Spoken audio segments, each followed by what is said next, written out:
Graças e paz a todos, amém. Queria também cumprimentar as pessoas que nos assistem, cultuam com a gente online. A minha oração é que o Espírito Santo visite o lugar onde você esteja, independente de que lugar você esteja, que a palavra possa fluir no seu coração e trazer mudança de vida, amém. Quantos aqui já receberam da parte de Deus algum milagre? Amém? Quantos aqui buscam ainda um grande milagre da parte de Deus? Amém? Todos nós ou já vivenciamos ou estamos esperando um milagre de Deus em nossas vidas. Eu queria convidá-los a abrirem suas Bíblias, seus aplicativos, no segundo livro do Novo Testamento, no Evangelho segundo escreveu Marcos, no capítulo 5. Antes de nós lermos o texto, eu queria só chamar a sua atenção e dizer que a Bíblia não nos foi dada para que a gente aumentasse o nosso conhecimento. A Bíblia nos foi dada para que nós mudássemos por meio dela a nossa vida. E então, quando a gente vai meditar num texto bíblico, é importante que a gente entenda um contexto, é importante que a gente compreenda o pano de fundo, em especial os evangelhos, porque os evangelhos são narrativas do ministério de Jesus, o que ele fez, e Jesus não estava sozinho, Jesus estava imergido numa cultura, Jesus vivia um contexto. Então, quando a gente passa a entender esse contexto, é importante porque a gente compreende com mais profundidade o que o texto bíblico diz para nós. Essa história que nós vamos ler no Evangelho de Marcos, obrigado, bispo.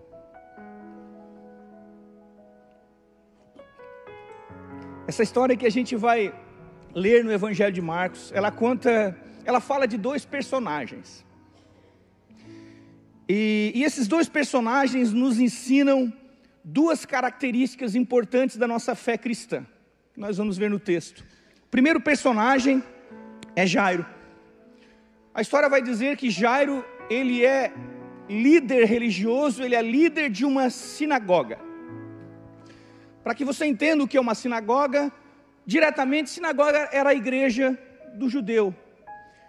Isso aconteceu porque 600 anos antes de Cristo, os babilônicos invadiram a região da Judéia, levaram o povo cativo, e o povo que antes adorava no templo, agora vai para a Babilônia e não tem mais nada lá, nenhum lugar. Então eles criam um lugar para eles cultuar a Deus, lerem a Bíblia hebraica, e aí deu-se o nome disso de sinagoga. Então sinagoga era uma igreja.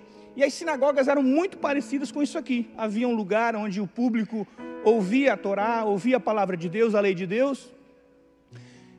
Havia um púlpito.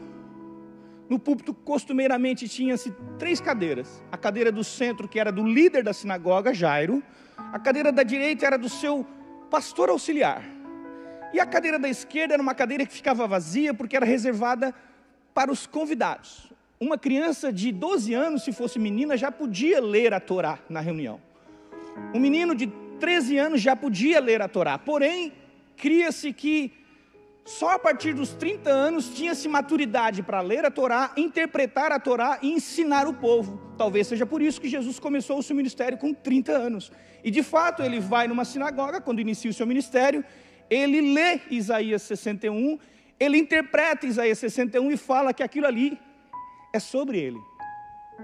Mas além de uma sinagoga ser uma igreja, uma sinagoga também funcionava como um centro de ensino. Anexo ao templo principal havia salas de aula, onde as crianças, os jovens, as pessoas poderiam aprender sobre a lei. Mas além de ser igreja, além de ser um centro de ensino, a sinagoga também era um centro administrativo e jurídico. O líder da sinagoga também resolvia questões administrativas e jurídicas entre o povo. Qualquer questão que era levantada, o líder da sinagoga poderia resolver se fosse uma questão entre 2 judeus. Então Jairo, o primeiro personagem da nossa história, ele é pastor, ele é diretor de uma universidade e ele também é um juiz. Então havia muita autoridade sobre a vida desse líder religioso chamado Jairo. Ele era líder da 2ª maior sinagoga da região. Só Jerusalém tinha uma sinagoga maior que Cafarnaum. Então o Jairo ele tinha muita autoridade. E é interessante porque o texto bíblico vai dizer que Jairo, que é um líder, que é uma autoridade, ele se aproxima de Jesus, ele se humilha diante de Jesus, ele se prostra diante de Jesus. Isso não era imaginável isso na época, porque todos os amigos de Jairo, todos os religiosos, eles queriam perseguir Jesus, eles queriam matar Jesus. Então, para Jairo fazer isso, lhe custou muita coisa. Mas a Bíblia diz que Jairo se aproxima, Jairo se humilha e Jairo se prostra. Eu queria que você repetisse comigo: se aproxima, se humilha e se prostra. Bom, mas a história que nós vamos ler daqui a pouco, já estamos chegando lá, ela conta a história também de um outro personagem, uma mulher. A Bíblia não diz o nome dessa mulher. Para o homem ela disse que é Jairo, mas a tradição vai dizer que essa mulher se chamava Berenice. Não sei se confere, mas enfim, essa mulher se aproxima também de Jesus. Ela convivia com uma enfermidade terrível. Ela convivia com uma hemorragia constante há 12 anos, um fluxo sanguíneo saía do seu corpo. Muitos dizem que isso tinha a ver com o período menstrual dela, enquanto a mulher normal, comum, 3, 4, 5 dias, naqueles dias terríveis para o marido, essa mulher há 12 anos convivia com isso. Além disso, naquele tempo a cultura judaica dizia que quando uma mulher estivesse nesse período, no ciclo menstrual, ela devia se afastar. Ela não devia se aproximar das pessoas, ela não poderia ter contato com seu esposo se fosse casada, se fosse mãe não poderia ter contato com seus filhos, se fosse da igreja não poderia visitar a sinagoga, mas era só nesse período. Mas essa mulher há 12 anos, vivia no isolamento social, uma saúde fraquíssima, totalmente debilitada, mas essa mulher também, como Jairo, se aproxima de Jesus, só que ela se aproxima de um jeito diferente. Ela se aproxima, mas primeiramente, ela só quer a cura, ela não quer se mostrar, ela não quer se expor, então ela não se humilha e não se ajoelha diante do mestre, inicialmente. Eu queria agora convidá-los a ler o texto bíblico a partir do versículo 21. Agora que nós entendemos o pano de fundo, vamos meditar e ver o que o Espírito Santo quer falar conosco. Evangelho de Marcos, capítulo 5, versículo 21 diz assim: ora, quando Jesus tinha novamente atravessado para o outro lado, uma grande multidão se juntou ao seu redor e ele estava ao lado do mar. Então se aproximou, diga comigo, se aproximou, um dos líderes da sinagoga chamado Jairo, e vendo a Jesus, se jogou aos seus pés. Eu disse no início que esse texto bíblico vai nos ensinar sobre duas características de uma fé cristã que pode gerar milagres na nossa vida. A primeira característica de uma fé cristã que pode gerar milagres é a humildade. A Bíblia diz que Jairo se aproxima, Jairo se humilha, Jairo se prostra. Não tem como separar a fé cristã da humildade. É inconcebível um cristão que se diz cristão e se ele acredita que ele é cristão, ser soberbo, ser orgulhoso. É inconcebível, um cristão precisa ser humilde. Olha como a fé e a humildade caminham juntas. Jesus, quando vai ensinar os seus discípulos e quando também nos ensina a orar, ele disse: quando orares, entra no teu quarto, fecha a porta, o teu pai que te vê em secreto te recompensará. Isso é um caminho de humildade na oração. Quando Jesus vai ensinar os seus discípulos também a jejuar, ele nos convida para um caminho de humildade. Ele diz assim: quando jejuares, faça isso sem que ninguém saiba. Jesus, quando vai ensinar os seus discípulos a serem generosos, a ofertarem na casa do Senhor, ele diz assim: que a tua mão direita fizer, a tua mão esquerda não precisa saber. Isso quer dizer que a fé cristã, ela é recheada de humildade. Um cristão precisa ser humilde. A Bíblia diz que depois do orgulho vem a queda, depois da soberba vem a ruína. Isso quer dizer que nós cristãos temos que ser humildes, precisamos buscar a humildade em todas as áreas da nossa vida. E a Bíblia vai dizer que Jairo se aproxima, Jairo se humilha, e Jairo se prostra. O príncipe da sinagoga, como era chamado, se prostra diante do príncipe dos céus, Jesus. Se a gente quiser viver milagres em Deus, nós precisamos ser humildes. Nós precisamos nos colocar na posição de necessitado. Nós precisamos nos colocar na posição de servo. Nós precisamos nos colocar na posição de fraco. Todo cristão bom é fraco, porque ele é humilde.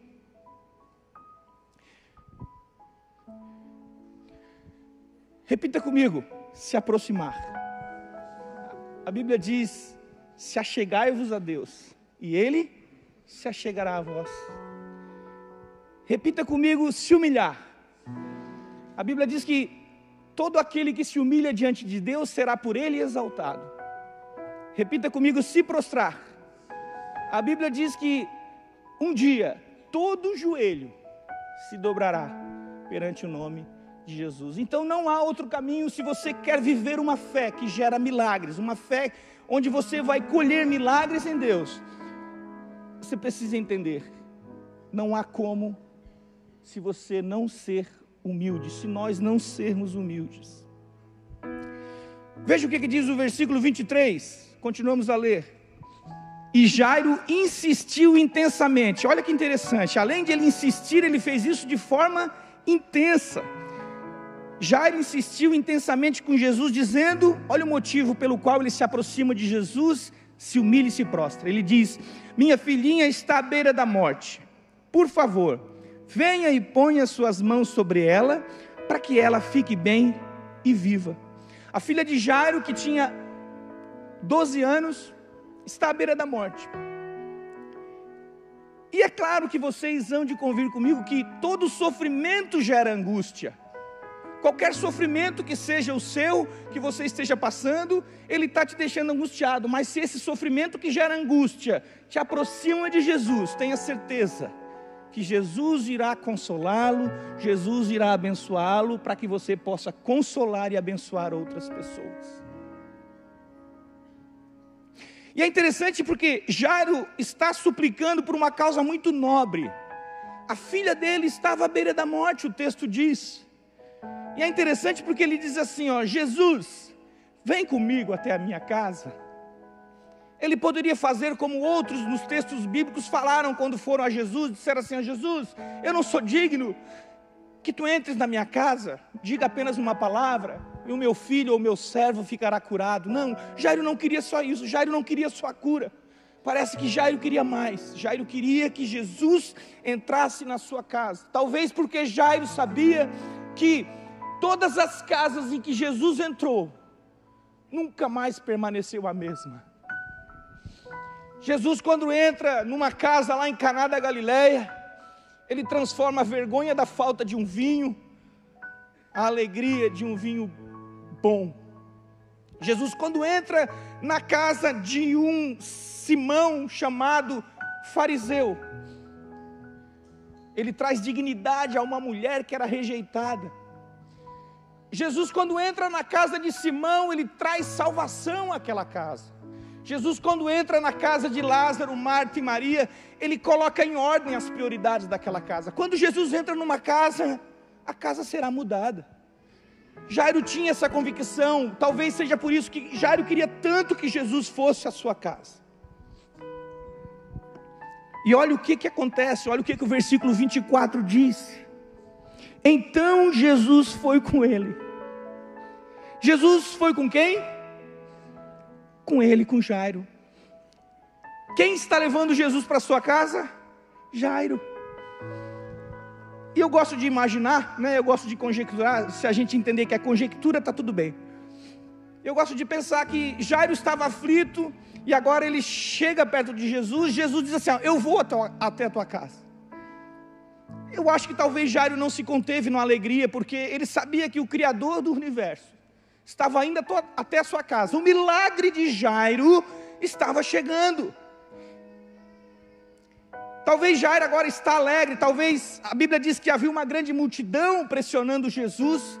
Talvez Jairo pega na mão de Jesus, e tenta puxar Jesus até a sua casa. Talvez Pedrão está na frente, abrindo a multidão, porque Pedro era assim. E Jairo está feliz porque a cura, o seu milagre está chegando. Mas acontece algo que interrompe o milagre de Jairo. Olha o que diz o versículo 25. E uma mulher que sofria de hemorragias há 12 anos, e que tinha sofrido muito com muitos médicos, e tinha gastado tudo que tinha, e em vez de melhorar, ficou pior. Essa mulher, depois de ouvir sobre Jesus, veio por trás dele, na multidão, e tocou as suas vestes, porque ela pensava consigo mesma: se eu apenas tocar as suas vestes, eu ficarei curada. E a sua hemorragia cessou imediatamente, assim que ela tocou as vestes de Jesus. E ela sentiu em seu corpo que tinha sido curada de sua doença. Jesus estava indo curar a filha de Jairo. Do ponto de vista humano, qual milagre era mais urgente? O da filha de Jairo, que estava à beira da morte, ou da mulher que já convivia com aquela doença há 12 anos? Qual milagre era mais urgente? O da filha de Jairo. Do ponto de vista humano, há milagres urgentes, mas do ponto de vista de Deus, cada milagre tem o seu propósito. Para Deus, aquele que não sabe esperar, não está apto a receber.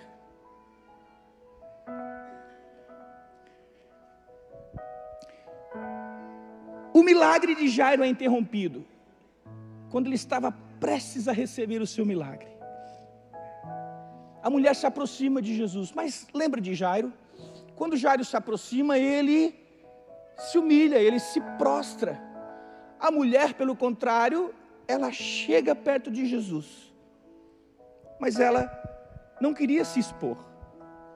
É interessante porque essa mulher, ela já vivia na humilhação há 12 anos, mas diante de Jesus ela preferiu não se humilhar. Talvez ela tenha pensado: eu já tenho sido humilhada há tanto tempo, então eu vou fazer o seguinte, vou chegar na surdina, vou tocar nele, vou receber minha cura e vou sair discretamente. Mas não era isso que Jesus queria e nem intencionava com ela. Porque a nossa fé precisa ser humilde. Porque a nossa fé precisa expor as nossas fraquezas. Fé e humildade caminham juntas. Então, olha o que aconteceu na sequência. Versículo 30 diz: ora, Jesus, estando bem consciente de que um poder tinha saído dele, imediatamente se virou para a multidão e perguntou: quem tocou minhas vestes? Então os seus discípulos responderam: mestre, a multidão te aperta de todos os lados e o Senhor pergunta: quem me tocou?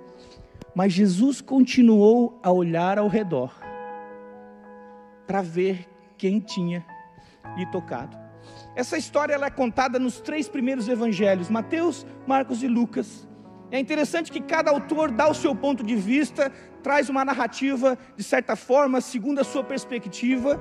E o evangelho de Marcos, a narrativa é mais completa, porém, todo evangelho tem a sua cereja no bolo. Lucas vai dizer que essa mulher, quando ele relata essa história, ela tentou se ocultar de Jesus. Essa mulher estava quase repetindo o mesmo erro daqueles 9 leprosos, que receberam a cura e foram sem glorificar a Jesus. Mas Jesus dá uma nova oportunidade para essa mulher.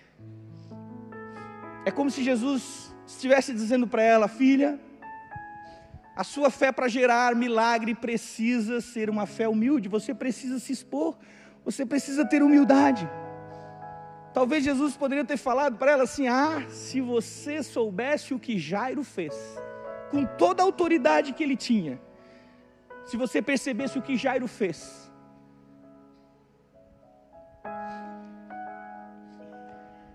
Aquela mulher é convidada a se humilhar diante de Jesus. Sabe qual foi a resposta dela para Jesus? Leia comigo o versículo 33. Então a mulher, tremendo de medo, pois sabia o que tinha acontecido com ela, aproximou-se e se prostrou diante de Jesus e contou a ele toda a verdade. Aquela mulher entendeu que fé e humildade caminham juntas. E há milagres extraordinários numa fé que se prostra diante de Jesus. Uma fé humilde, ela te dá bênçãos além do que você pediu. O texto diz no versículo 34: e Jesus disse à mulher: minha filha, a tua fé te salvou, vá em paz e seja curada de sua doença. É muito interessante porque aquela mulher, ela estava buscando a cura física, e o versículo 29 vai dizer que antes de ela se humilhar, ela já havia recebido a cura, porque o sangue estancou e ela sentiu que o seu corpo havia sido curado. Então o que ela pediu, ela ganhou. Mas Jesus queria dar muito mais do que ela estava pedindo. Depois que ela se humilha diante de Jesus, depois que ela se prostra diante de Jesus e conta a sua história para ele, a Bíblia diz que, além de ela receber a cura, ela também recebe a salvação. Ela diz: filha, a tua fé te salvou. Depois que ela se humilha, se prostra diante de Jesus, ela recebe não só a cura, não só a salvação, mas ela recebe também a maior demonstração que Jesus deu em vida para uma mulher. Jesus chama aquela mulher como ele nunca chamou outra mulher em toda a Bíblia. Ele chama ela de minha filha. Talvez para você, que recebe demonstrações de amor, carinho da sua família, todos os dias, isso aqui é uma miséria. Mas para aquela mulher que vivia socialmente excluída, que talvez não recebia uma palavra de afeto do seu marido, dos seus filhos, não podia ir à igreja e dar um abraço no irmão, ela recebe uma demonstração nada mais, nada menos que do Criador do universo, chamando ela de minha filha. E esse título foi tão nobre que nunca mais Jesus chamou ninguém de minha filha.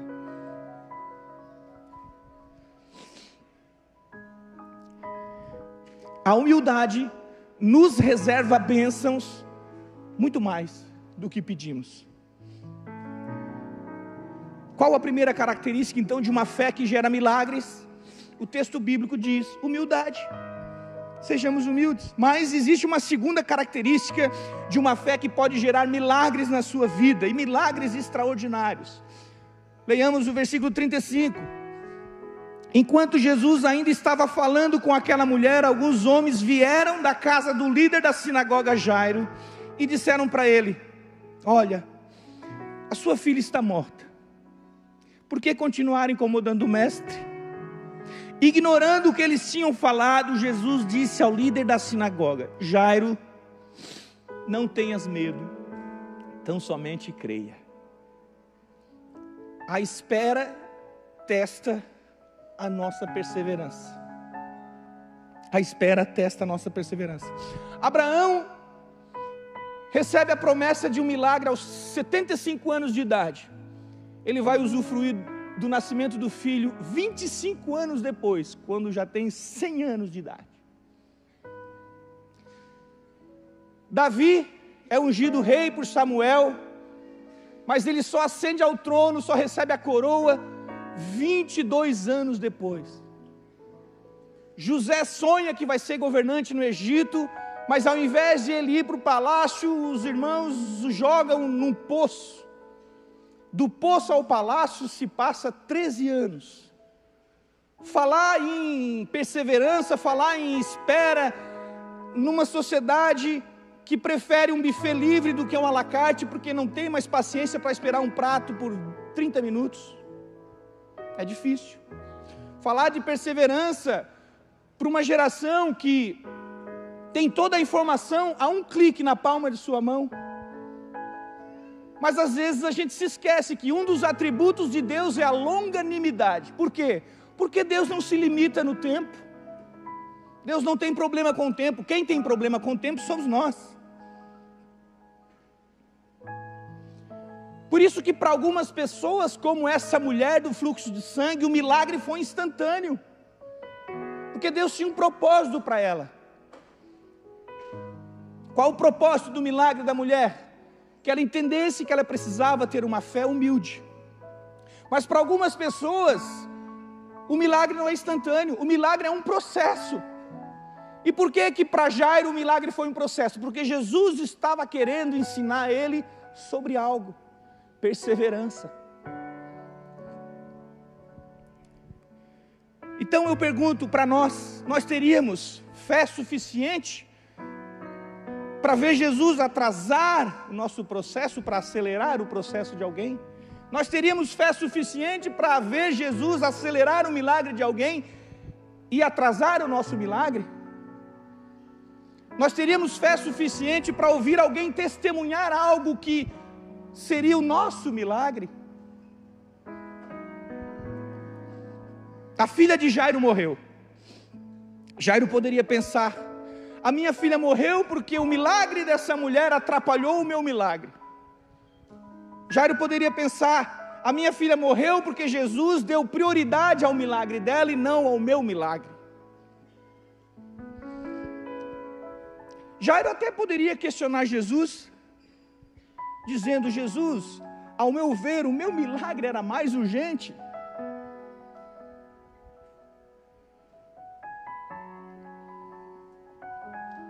Mas uma fé que gera milagres não se desespera.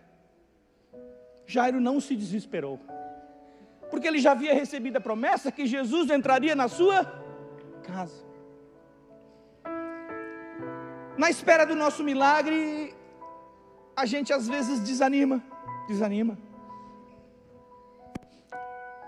Isaías 40 vai dizer que os que esperam no Senhor renovam as suas forças nele, sobem e voam como águias, correm e não se cansam, caminham, mas não se fadigam.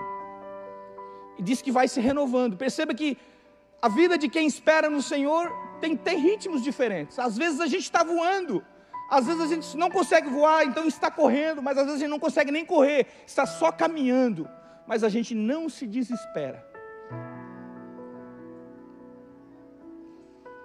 E é interessante também que no nosso caminho da espera, no caminho da perseverança, a gente não tem problema de reclamar. A gente pode reclamar sim, desde que a gente reclame para a pessoa certa. É por isso que quando eu for reclamar de algo, da minha espera, da minha impaciência, eu vou reclamar com Deus. Eu não vou na internet. Eu não vou para uma pessoa que não vai resolver nada. Eu vou para aquele que resolve, Deus. Caso contrário, ao invés de reclamar, eu estou caindo no pecado da murmuração. Então, com a Deus não tem problema. Deus não tem problema com a sinceridade de um pecador. Deus tem problema com a falsidade daquele que se diz santo.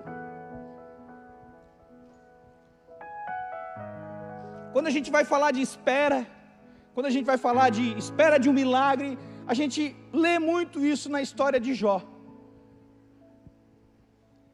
Jó não estava entendendo pelo que estava passando.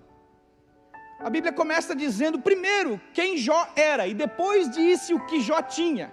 Porque importante é você ser, antes do que você ter. E a Bíblia diz que Jó era temente a Deus, era um homem justo, e depois a gente vai lendo o livro de Jó e percebe quanto de sofrimento ele passou, começando pela perda de 10 filhos. E aí Jó vai reclamar com Deus. Jó vai reclamar com Deus. Jó faz 16 perguntas para Deus. Jó faz 34 reclamações para Deus. Ele poderia ter reclamado com os amigos, mas não, ele vai reclamar para Deus. E Deus lhe dá 70 respostas, nenhuma respondendo a ele. Mas ao final do livro de Jó, nós tomamos ciência da bênção que ele recebeu. Esperar em Deus é difícil, eu sei. A gente reclamamos para Deus então.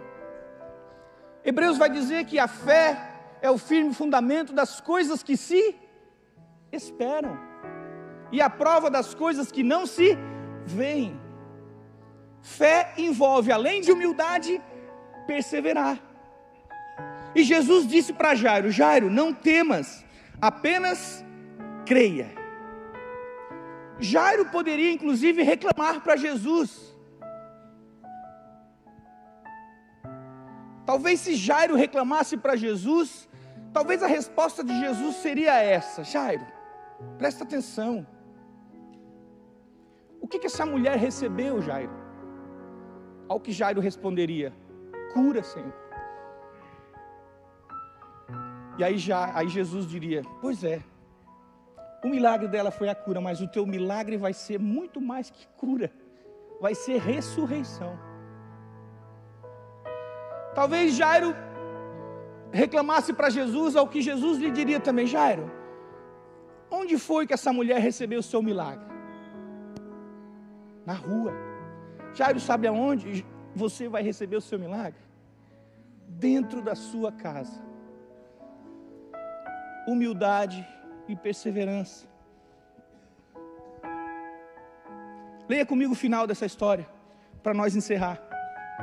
O versículo 37 diz assim: Jesus agora está chegando na casa de Jairo, e Jesus não permitiu que ninguém mais o acompanhasse, exceto Pedro e os irmãos Tiago e João.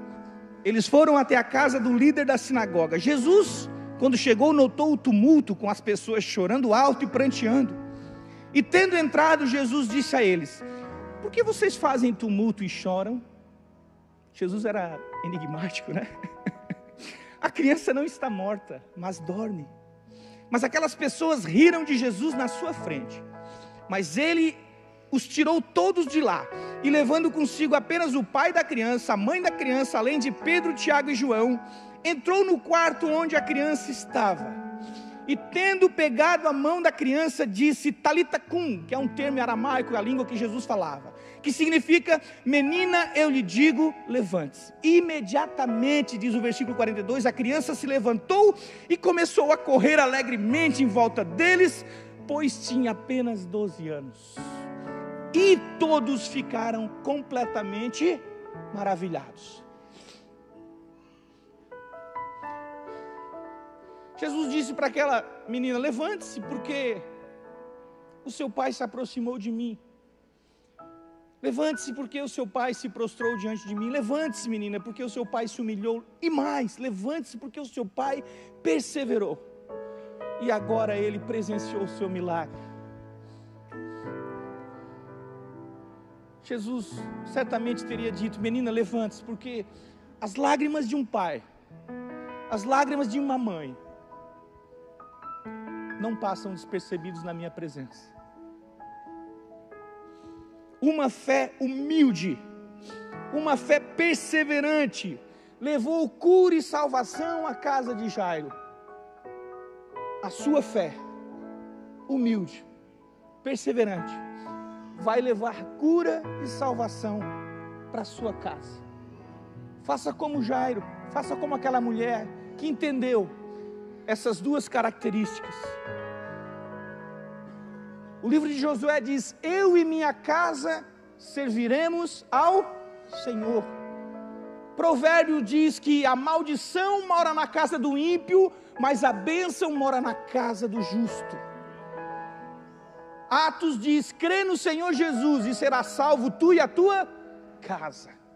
Não desista, persevere.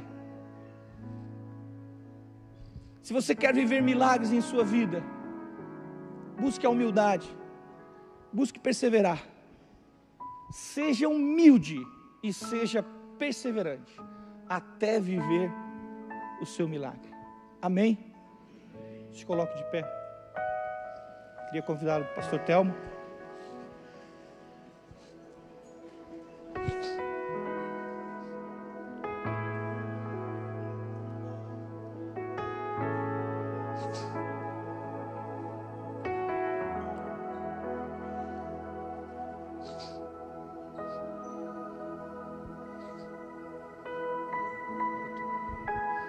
Vamos orar então? Senhor Pai, te damos graças pela tua bondade, Senhor, porque a tua palavra fala conosco. A tua palavra nos ensina, Pai, a tua palavra nos constrói, ela nos constrange, Pai. Nós sabemos que pela tua palavra o Senhor nos quer bem. O Senhor não quer que nós sejamos filhos que não entendem a correção do Pai. Todo pai que corrige é porque ama o seu filho, Pai. E se aqui algum de nós foi corrigido, Pai, é sinal porque o Senhor nos ama.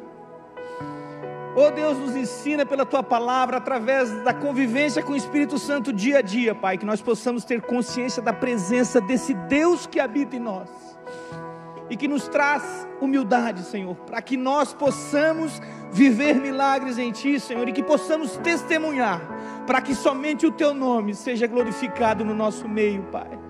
Ensina-nos também a sermos perseverantes, Pai, porque muitos de nós sabemos disso, nós temos essa convicção, muitos de nós ainda estão esperando milagres, mas que essas pessoas possam perseverar em Ti, Pai, que eles possam aprender, Senhor, e que eles não recebam apenas o que eles pediram, Pai, mas muito mais do que pediram, Pai. Que o Senhor nos dê graça, nos ilumine e nos abençoe para sempre. Amém e amém.